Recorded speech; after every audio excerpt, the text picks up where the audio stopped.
Ju njohim me edicionin informativ të lajmeve. Kjo është Radio 7.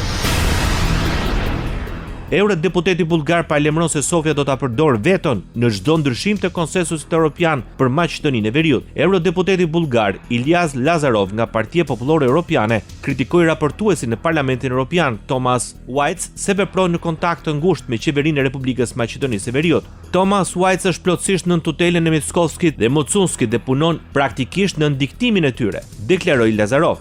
Ai kujtoi se vitin e kaluar, eurodeputetët bullgar arritën të bllokonin propozimet që lidheshin me identitetin dhe gjuhën maqedonase. Sipas Lazarov, tani po bëhet një përpjekje për të hequr protokollin e dytë, i cili është pjesë e tash të quajturit propozimi francez. Maqedonia e Veriut ka gati ligjin për një shkollë të mesme policore, me 61 vota pro, asnjë kundër dhe asnjë abstenim.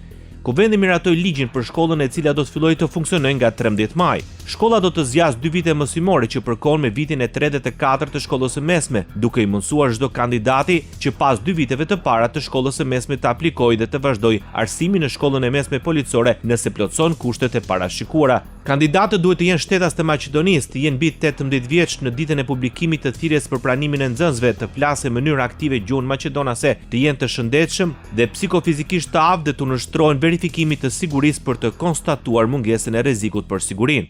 Radio 7, zëri pozitiv I qytetit. Me rastin e ditës së Kushtetutës së Republikës Kosovës, kryetari i Partisë Demokratike Bedri Hamza paralajmëroi se kushtetuta mbetet udhërfyesi ynë për ndërtimin e një shteti ligjor të drejtë të barabartë. Në reagim përmes rrjeteve sociale, Hamza shkruan se në këtë ditë të rëndësishme riafirmojmë përkushtimin e Partisë Demokratike të Kosovës për respektimin dhe mbrojtjen e këtij akti në çdo kohë dhe rrethan. Kryetari I grupit parlamentar të Aleancës për Ardhmërinë e Kosovës, Besnik Tahiri, paralajmëron për zgjedhjet e reja parlamentare. Përmes rrjeteve sociale, Besnik Tahiri tha se të gjitha këto bllokadat, refuzimet dhe vonesat janë për pozicionim politik dhe se po vjen era zgjedhje. Ndërkohë, proceset formale vazhdojnë. Intervistimi për gjykatën kushtetuese përfundoi me 6 emra për seancë, ndërsa në komisionin për licitacion u vendos që të martën të intervistohen 23 kandidat. Kur I shet të gjitha bashk, bllokadat, refuzimet dhe vonesat, është e qartë se fokusi nuk është më vendimarrja, por pozicionimi politik, shkruan kryetari I grupit parlamentar të Aleancës për Ardhmërinë e Kosovës.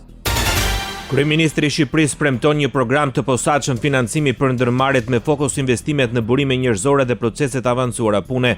Gjatë një vizite në një kompleks industrial në Durrës ku operojnë disa kompani të integruara në transport, riciklim dhe përpunim industrial, Edi Rama njoftoi se programi dyfishon ndërmarrjen tënde, synon të lehtësojë aksesin në kredi për bizneset duke vendosur në dispozicion një instrument financiar me mbështetje shtetërore dhe norma interesi më të ulta. Do ta bëjmë shumë më të lehtë kreditimin me një tavan deri në 2 milion euro për çdo ndërmarrje që ka një plan për të rritur, u shpreh Rama, duke shtuar se shteti do të shërbejë si garant për investimet e bizneseve.